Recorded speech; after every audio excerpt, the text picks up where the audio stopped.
Well, this rally was part of a caravan that brought people from all across the Southeast. The speakers were defiant and determined, knowing that Supreme Court ruling could upend 50 years of the status quo for abortion.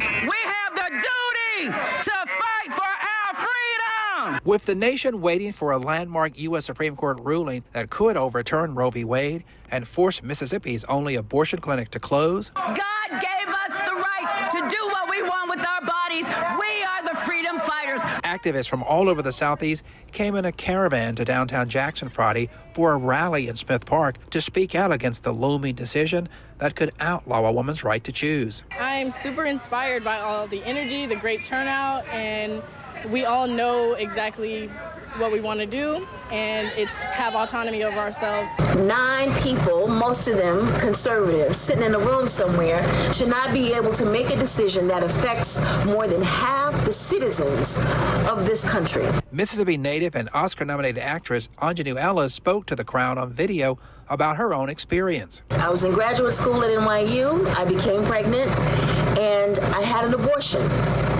It was a decision that I made because it was my choice and it was my right. He hears as these babies cry out. The 2-hour rally was repeatedly interrupted by pro-life activists armed with a bullhorn. Don't talk to them, don't engage in them, they don't exist. We're here to ensure that women and pregnant people have access to health care and to make their own reproductive choices. The ACLU of Mississippi says if Jackson Women's Health Organization is forced to shut its doors, private groups will band together and raise funds to make sure women in the state who want the option can still have access to an abortion. We're already one of the most dangerous states to give birth, and women are going to be forced to travel to either Florida or Illinois. Let people choose when they want to do things and not force it on anyone.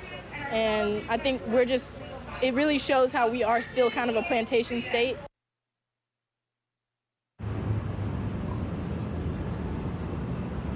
Now, a month and a half ago, someone leaked a draft opinion from the U.S. Supreme Court showing the High Court upholding Mississippi's 15-week abortion ban and invalidating Roe v. Wade after more than 50 years.